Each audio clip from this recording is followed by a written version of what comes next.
Ayat yang ke-30 surat At-Taubah atau surat Baro'ah, surat yang tidak diawali dengan bismillah.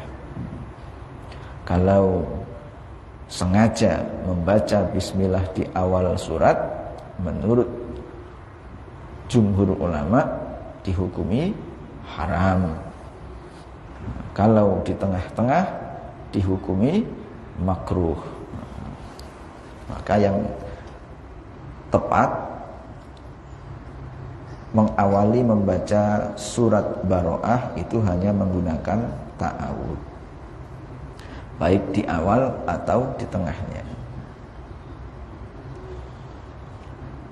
Allah berfirman dalam surat At-Taubah ayat 30, wa qalatil yahudu Uzairun ibnullah wa qalatin nasaral Masih ibnullah dzalika qauluhum bi afwahihim yudahi'una qaulal ladzina kafaru min qabl qatalahumullahu amma yufakun.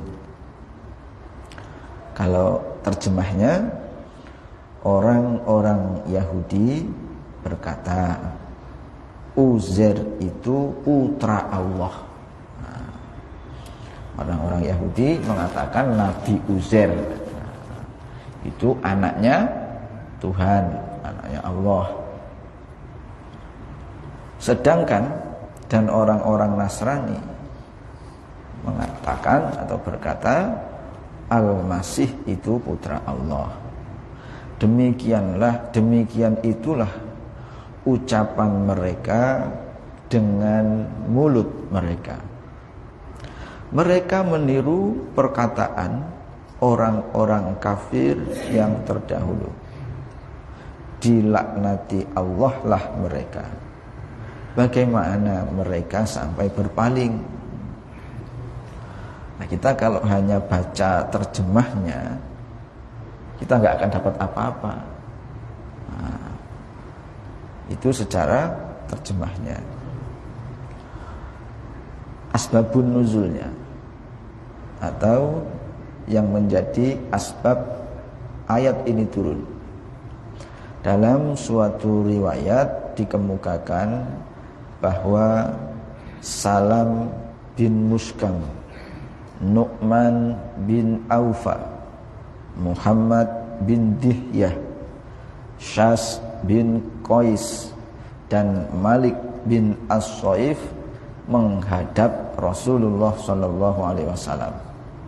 Nah, kelima orang ini menghadap Rasul seraya berkata, bagaimana kami bisa mengikuti Tuhan padahal Tuhan meninggalkan kiblat kami dan tidak menganggap Uzair sebagai putra Allah.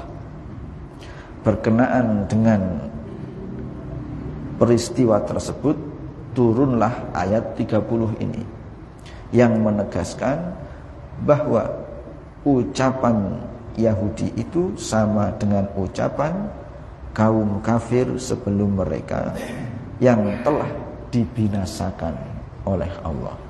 Nah, asbabun nuzul ini diriwayatkan oleh Ibnu Abi Hatim yang bersumber dari Ibnu Abbas. Nah, sebelum kita bahas itu, gini, sangat penting sekali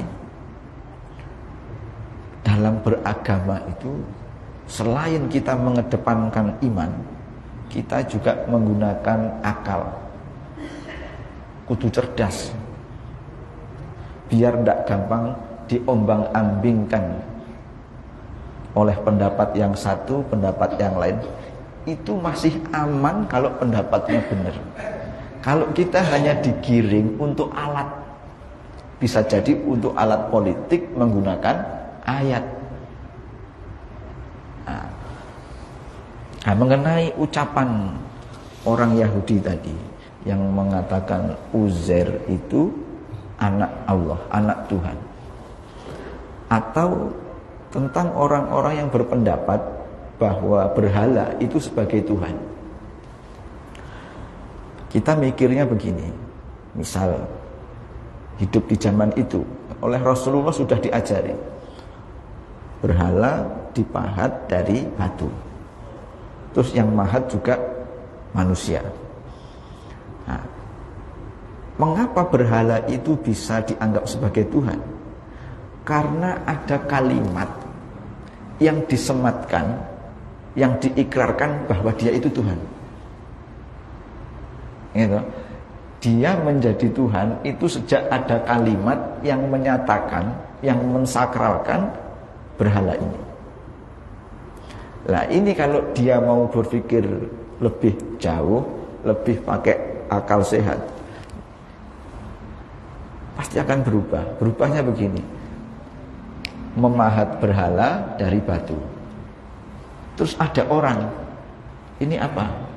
Ini berhala, ini dewa, ini Tuhan. Terus dia pegang berhalanya, dilihat bahannya. Bahannya dilihat, ini batu mana misalnya, tanya begitu. Oh ini batu Mesir.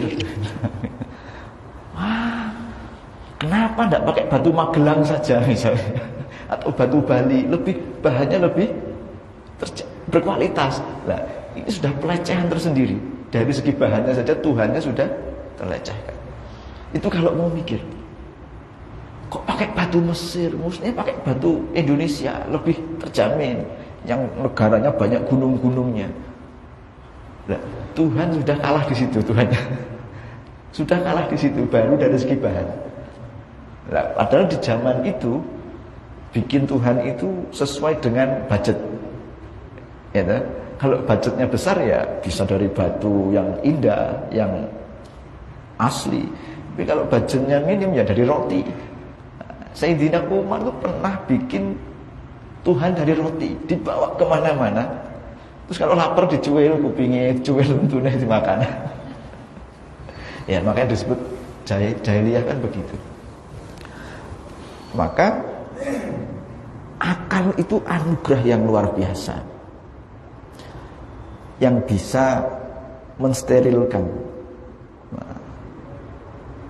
Maka itu berlaku pada hal apapun. Sebelum kita menerima, seperti kita ngaji ini, ya jenengan jangan telan mentah-mentah apa yang saya ucapkan ini. Keterangan saya ini jangan dijadikan sebuah final. Silahkan diolah, silahkan diperbandingkan lagi.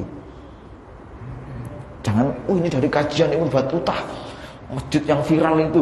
Belum tentu. Ya, belum tentu. Masjidnya ya masjid gede, sing ngisi mau cilik. Silahkan ditelaah lagi, silahkan dipikir lagi. Jangan dianggap final. Tapi kan itu sumbernya Quran. Ini berdasarkan tafsir. Quran itu yang ngerti maknanya hanya Allah saja. Tafsir itu pun tidak mutlak. Apalagi terjemah. Nah, itu dari segi sesembahan. Banyak Rasul itu menyadarkan orang itu tidak pakai qala ta'ala, tidak pakai itu. Allah berfirman, tidak pakai itu, pakai logika. Ya, ketika Rasul berdiskusi, namanya diskusi itu tidak gontok-gontokan, tidak engkel-engkelan. Tuhan, kenapa kok sesembahannya harus banyak, berhalanya harus banyak? Ada Manat, Hubal, Lata, Uzza. Karena gini, masalah kita banyak, maka harus banyak juga Tuhannya. Itu alasannya. Nah, terus Rasulullah itu bikin analogi.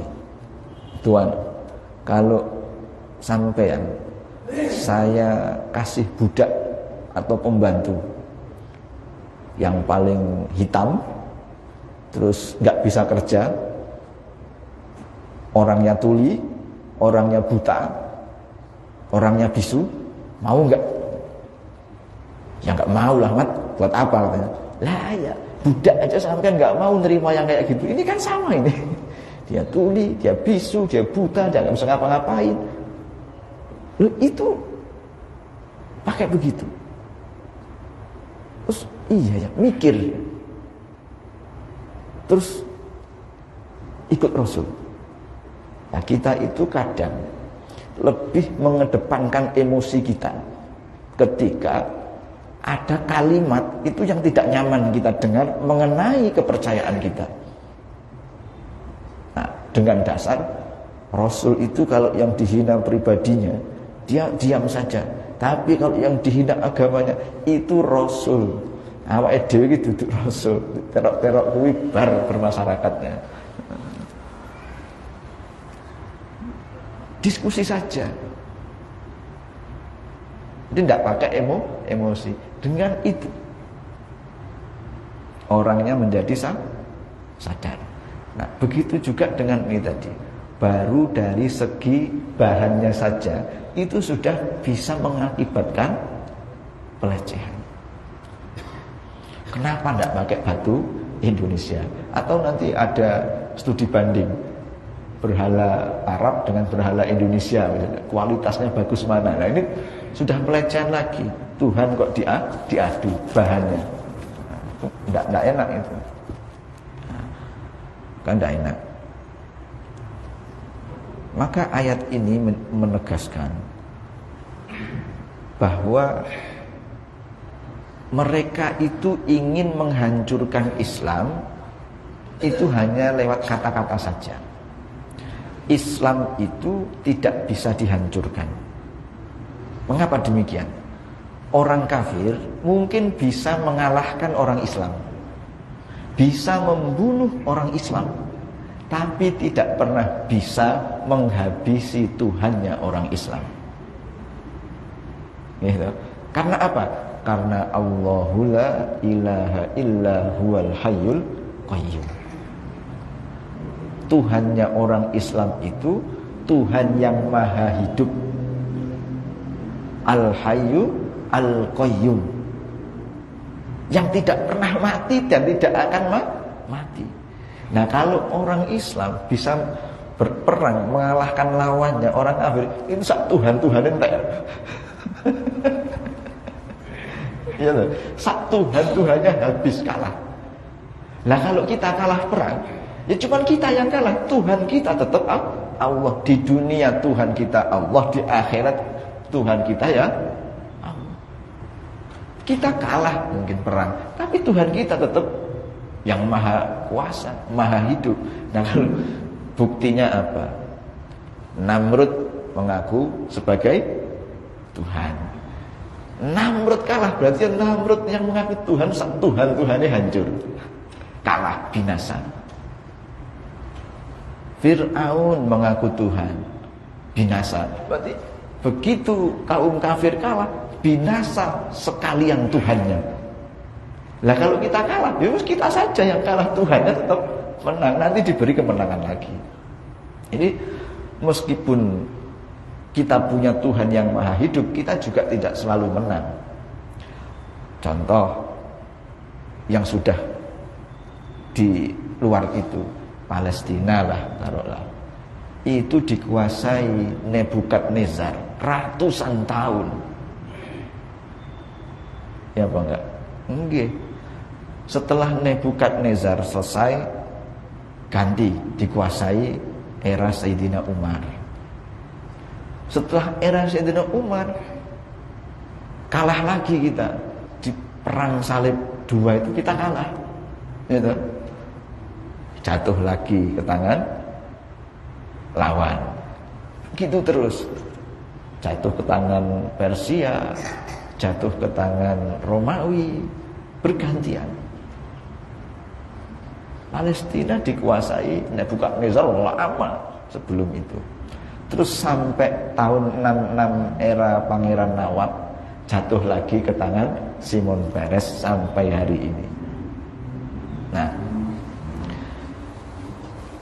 karena di situ ada area suci, ada tembok ratapan, ada Masjidil Aqsa. Ini milik 3 agama. Nabi Musa ya di situ, Nabi Isa ya di situ, Nabi Muhammad Mi'rajnya ya di situ. Nah, akhirnya ini akan dibuat kesepakatan dijadikan kota internasional, kota pariwisata. Yang Islam ya ke sana, yang Nasrani ya ke sana, yang Yahudi ya ke sana. Nah, orang yang berada di areal itu hidupnya damai kok. Habis dari tembok ratapan, yang satu dari Masjid Al-Aqsa, ketemu selfie-selfie. Yang di sini adu dalil, adu otot, save Palestina terus. Ya bagus kita peduli dengan saudara, bagus. Tapi harus pakai akal. Ya. Jangan hanya dapat informasi sedikit langsung dijadikan hujjah, dijadikan final keputusan. Kita baca dulu geopolitik Timur Tengah itu bagaimana, jalur Gaza itu bagaimana, terus gerakan-gerakan yang ada di sana itu bagaimana sepak terjangnya, afiliasinya apa, siapa saja yang bermain di sana. Jangan langsung dihubungkan dengan agama, kosek. Kita tuh dikit-dikit gampang agama, dikit-dikit gampang agama. Jangan sampai kita itu ditertawakan. Kita itu sudah lama ditertawakan. Orang Islam itu seperti buih katanya. Tahu buih, Bu? Untuk bahasa Jawanya. Banyak tapi nggak ada manfaatnya. Seperti buih di lautan. Habis banyak itu hilang. Nah, maka kita harus Quran itu tidak mengajarkan kita seperti itu. Disindir oleh Allah itu berapa banyak kalimat itu. Afala ta'qilun, afala tatafakkarun. Sering. Tidak hanya sekali, 2 kali, 3 kali, berulang-ulang kali. Afala ta'qilun, afala tatafakkarun. Mikir enggak? Jadi informasi apapun yang kita terima, baik itu online, lewat medsos, lewat media, TV, HP, share-sharean WhatsApp, jangan langsung dimakan mentah-mentah. Karena begini, agama apapun, ya, kita harus berani fair-fairan. Ketika sudah membahas ibadah, itu tidak ada yang masuk akal. Dalam agama kita sendiri, tuntunan ibadah itu bukan akal, tapi iman. Menurut akal tidak nyambung, tapi iman kita menerima. Gitu. Nah, itu juga berlaku pada agama lain. Kalau sudah ngomong ibadah, maka tidak akan masuk akal. Bagi kita sujud itu sakral, rukuk itu sakral. Tidak ada gerakan yang semulia gerakan sholat. Silahkan dicari, tidak ada. Tapi bagi orang yang di luar Islam, wong kuwi nyapo gitu. Maka ketika orang lain memandang kita seperti itu, maka kita juga jangan merendahkan perilaku orang lain. Gitu. Wong donga kaya ngono. Nah, misalnya, ya tidak usah bilang gitu, sama. Orang lain melihat kita juga tidak masuk akal. Kok geleme gitu. Sehari semalam masih enak-enaknya tidur suruh bangun. Nah, tapi sampai hari ini tidak ada orang yang mengeluh bosan dengan kewajiban itu.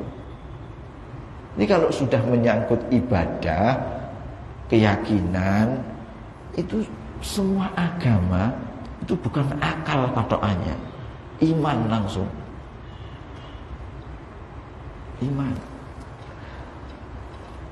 Jadi sesuci-sucinya Ka'bah, gitu, itu bukan tujuan kita.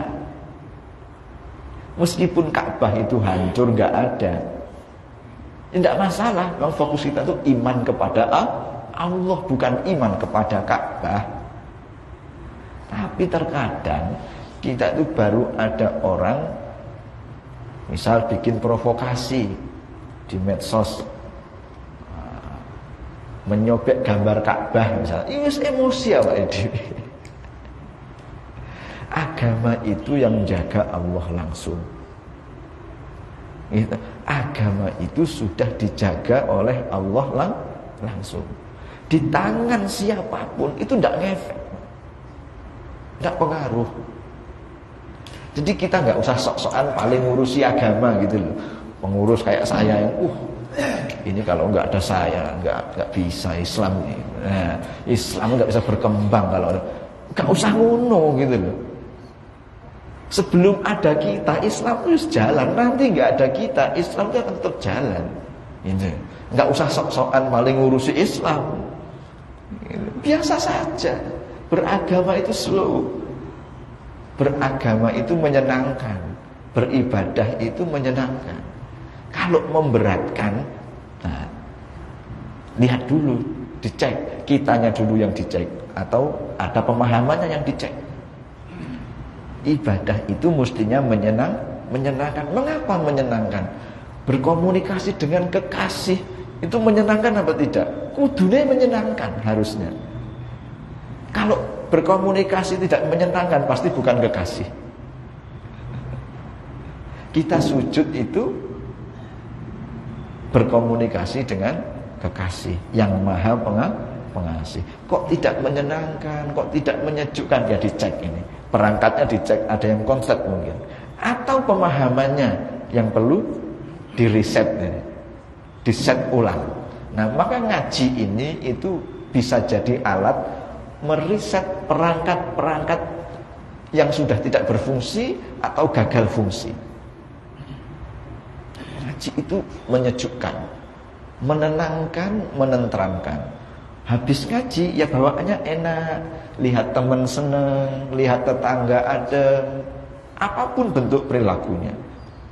Tapi kok keluar ngaji bawaannya panas, pengen ngasah golok. Nah ini ngajinya apa ini? Tunggu dulu. Nah, orang sujud itu mesti bawaannya adem. Karena yang dituju juga zat yang maha menenangkan, zat yang pengasih, penyayang. Tapi kalau bawaannya udah panas, pengen bawa golok, pengen ngasah golok, saiki ngaji apa jane? Nah, gitu. Jadi semakin kita tambah ilmu, tambah pengetahuan, pemahamannya, bobotnya meningkat, kita empati kita, kasih sayang kita kepada sesama itu akan nambah gitu. Tambah.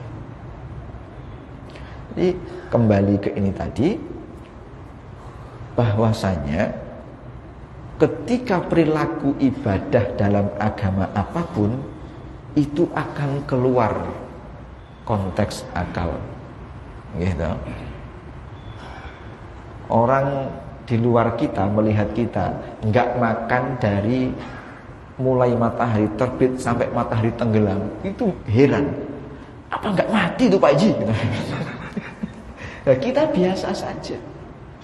Dan sebaliknya ketika kita melihat perilaku mereka, kadang kita juga gagal paham.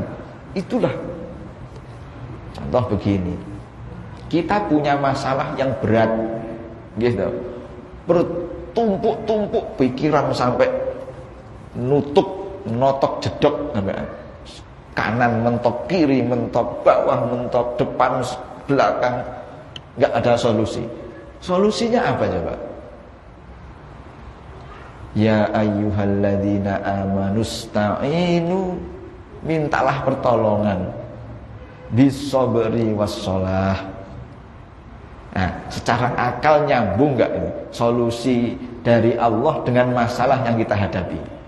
Masalah kita misalnya hutang banyak, kejar-kejar tagihan di sekolah anaknya, kejar-kejar tagihan dari cicilannya, dikejar-kejar pinjaman dari sahabatnya. Sedangkan solusi dari Quran ketika punya masalah apa? Ya ayyuhalladzina amanusta'inu bis-sabri was-shalah. Suruh sabar dan suruh sholat. Nah, ini sudah pernah dibahas dalam kajian tafsir oleh guru kita Kiai Soleh. Bahwasanya mengajarkan sebesar-besarnya masalah kita, itu masih besar solusi dari Allah. Jadi dalam kondisi terjepit seperti apapun, jangan hilangkan Allah dari hati kita. Tetap ingat Gusti Allah. Itu nanti masalah bagaimana jalannya datang, biar Allah yang ngatur gitu loh. Dia gak sampai lu cawe-cawe gitu loh. Orang itu kalau sudah pasrah, saya minta tolong, saya terima jadi. Kok sampai melu-melu ngatur, gak sido nih. Sampai itu minta tolong kok ngatur-ngatur. Kalau sudah minta tolong, pasrah, bagaimana jalannya, orang sampai itu ngatur-ngatur. Ya sudah ditunggu saja dengan sabar. Nah kadang kita itu mintanya cepet-cepet. Jaluk saiki, teko saiki. Ini bukan COD, Bu. COD saja nunggu kok. Sabar. Itu perilaku agama. Ketika orang sudah berlomba-lomba di bidang sains, teknologi, segala macam, ya tetap santai. Wong kabeh dhek Gusti Allah. Ya terus sambil berupaya ikhtiar lahirnya. Tapi yang harus dikuatkan itu ikhtiar batinnya.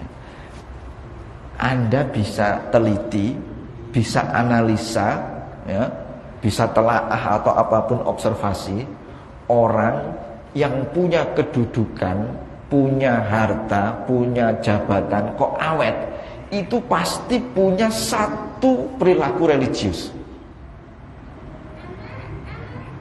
Tapi orang yang punya segalanya ini kok gak punya perilaku religius, gak duwe amal soleh misalnya yang berhubungan dengan ketuhanan dari agama apapun, sebentar saja itu masanya.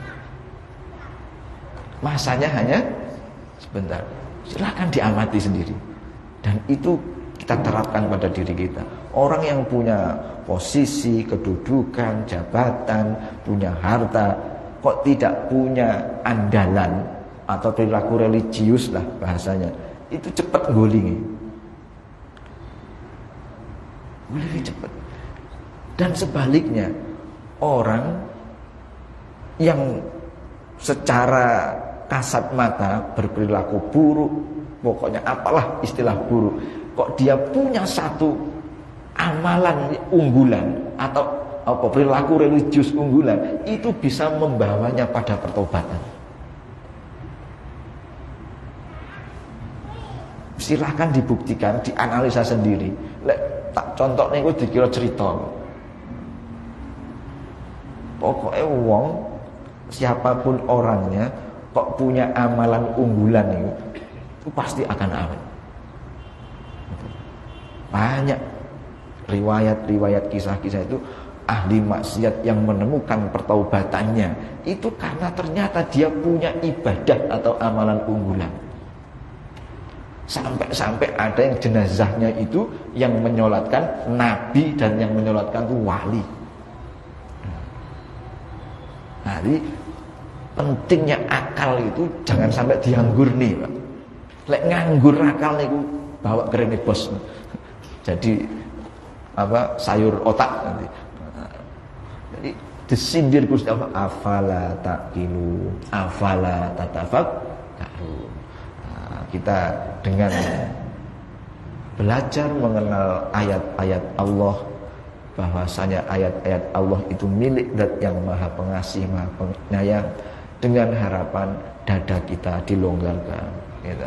Pikiran kita ditenteramkan, tidak gampang emosian, tidak gampang panasan, mudah memaafkan dan menambah kasih sayang kepada sesama dan menebar kemanfaatan kepada siapapun. Nah, mudah-mudahan kita semua dimasukkan dalam barisannya orang-orang yang nantinya mendapatkan syafaat baginda nanti Nabi di yaumil qiyamah. Amin amin ya rabbal alamin. Mohon maaf kurang lebihnya. Insyaallah kita lanjutkan di hari Minggu yang akan datang, hari Rabu yang akan datang. Mudah-mudahan semua masih dikaruniai kesehatan, kekuatan lahir dan batin. Wallahu a'lam bishawab. Wassalamualaikum warahmatullahi wabarakatuh.